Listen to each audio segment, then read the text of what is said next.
na Europa democrática, na Europa livre e ocidental. Que o diga a Alemanha. Muito bem, o presidente Trump se seguiu na continuidade da Assembleia Geral. Ele subiu à tribuna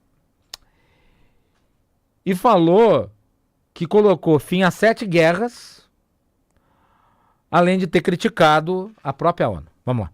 Da mesma forma, em 7 meses só, eu pus fim às 7 guerras que não iriam acabar. Guerras ou conflitos irreconciliáveis. Guerra que durava 31 anos, 36 anos a outra, uma de 28 anos. E eu acabei com 7 guerras. Em todos os casos, ceifavam as vidas de milhares de pessoas.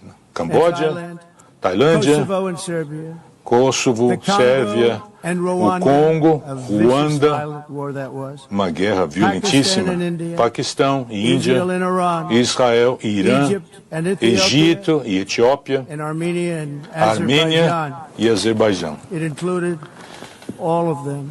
Todas essas guerras, nenhum presidente, nem o primeiro-ministro e nenhum outro país, por sinal, chegou nem perto desse feito. E eu fiz isso em só 7 meses. Jamais havia acontecido. Nada parecido. É uma honra ter conseguido esse feito. Infelizmente, eu tive que fazer isso em vez de ver a ONU. Em todos esses casos, a ONU nem tentou ajudar em nenhum desses casos. Eu pus fim a 7 guerras, tratei com os líderes de todos esses países e nem recebi uma ligação telefônica da ONU oferecendo ajuda para finalizar esse processo de paz. Bem, então, Trump lançou a sua candidatura ao Prêmio Nobel da Paz, né? Porque ele fez propaganda das suas ações. E quer saber, e como eu digo tudo que penso, não seria problema falar sobre isso também. Sim, ele teve uma contribuição efetiva para que vários desses conflitos fossem resolvidos. Alguns, inclusive, com o uso da força. Eu mencionei, elogiei aqui a operação militar norte-americana no Irã, por exemplo. Defendida e subscrita pelo Trump. Bombardeio às usinas nucleares iranianas, inclusive aquelas secretas, né? Que foram construídas nos sopés de montanhas, e cuja capacidade de produção, de enriquecimento de urânio estava muito próxima para a necessária quando se objetiva construir uma bomba nuclear. Então, nesse particular, o Trump teve uma atitude positiva na resolução de conflitos. O que ele não entregou até aqui foi o fim da guerra da Rússia com a Ucrânia e o conflito entre Israel e o Hamas, que tem gerado essa violência, essa mortandade toda na faixa de Gaza. Então, em relação a esses conflitos que ele mencionou, ele teve uma ação, sim, positiva. E eu acho que isso tem que ser registrado. Bom, mas aí veio o grande momento, né? Aí veio o grande momento, porque daí veio a química, um momento que surpreendeu a todos no Brasil. E inclusive nos Estados Unidos, não porque a atenção da sociedade norte-americana se volte para o Brasil, mas tinha alguns ali nos Estados Unidos que certamente se surpreenderam com o tom do Trump em relação ao Lula. Porque o Lula, goste-se ou não do que disse, foi muito coerente com tudo o que disse até aqui em relação a essas questões. Agora, a mudança foi do Trump. O Lula não fez nenhum elogio ao Trump, mas o Trump elogiou o Lula. Vamos rodar com tradução simultânea? Roda. Agora enfrenta tarifas em reação aos seus esforços sem precedentes de interferir no direito de cidadãos americanos, com censuras, a corrupção, a judicialização. Eu tenho problema de dizer isso, porque eu estava entrando e o líder do Brasil estava saindo. nós o vimos, ele me viu, e eu o vi, e nós nos abraçamos. Eu vou falar isso daqui 2 minutos? Chegamos a um acordo para uma reunião na semana que vem. Não tivemos muito tempo para conversar, foram 20 segundos. Mas, enfim, foi bom ter esperado, porque a reunião acho que vai ser muito boa. Conversamos rapidamente e combinamos uma reunião na semana que vem. Mas parece ser um homem muito gentil. Ele gostou de mim, eu gostei dele. E eu só trabalho com quem eu gosto. Quando eu não gosto, eu não gosto.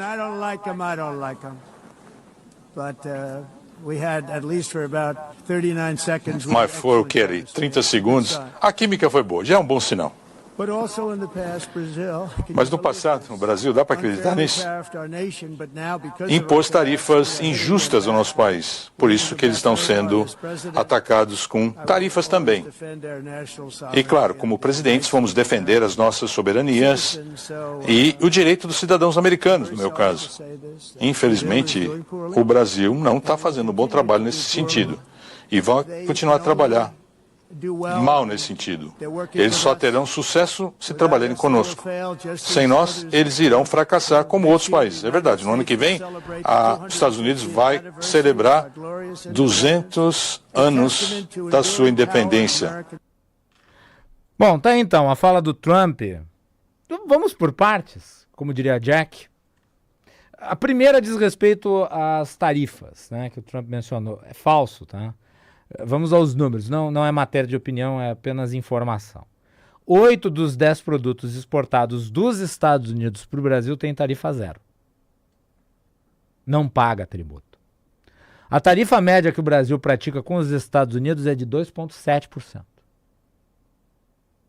Nos últimos 15 anos, os Estados Unidos acumulam um superávit comercial com os Estados Unidos, com o Brasil, de 410 bilhões de dólares. De janeiro a julho de 2025, as exportações dos Estados Unidos para o Brasil cresceram 12,7%. Portanto, não tem nada a ver com relações comerciais. Não tem cabimento. Dito isso, agora nós vamos falar de política. É claro que isso surpreendeu principalmente aos bolsonaristas. Porque antes eles estavam dizendo assim, não haverá nenhum diálogo, não haverá encontro, o governo americano se isolou do governo brasileiro.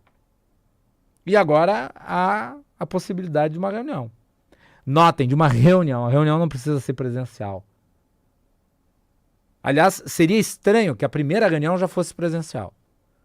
Que conversem na próxima semana, que seja por telefone, por videoconferência, que seja por sinal de fumaça. Mas isso tem que ter objetivo.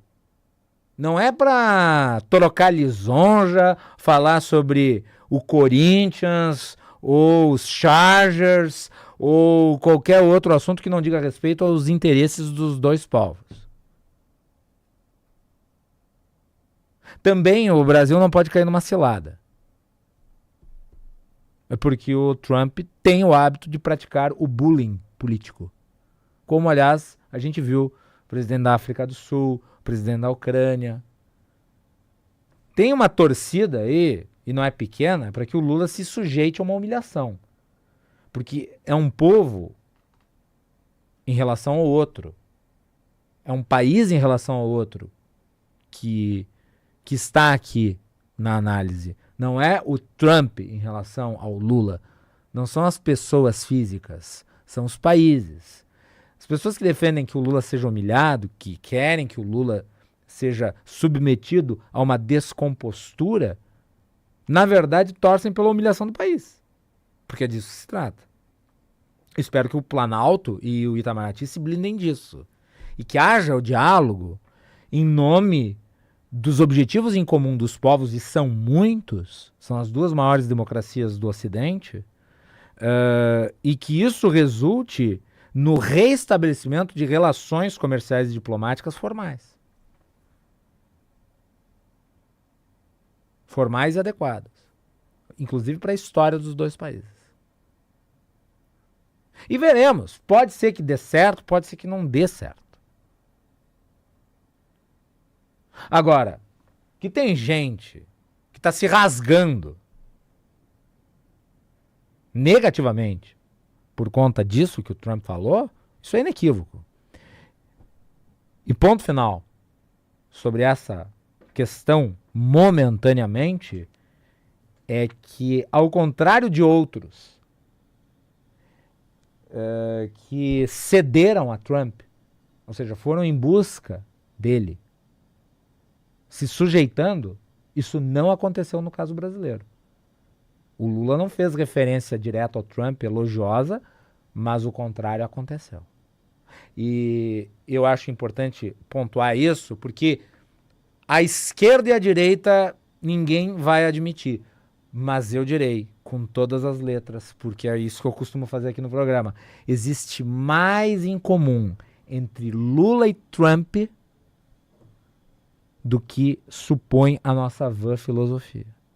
E diria eu, num adendo, que certamente vai gerar muita revolta, mas que também é verdadeiro. Há mais em comum entre Lula e Trump do que entre Trump e Jair Bolsonaro. Gostaram dessa? Vamos pro intervalo.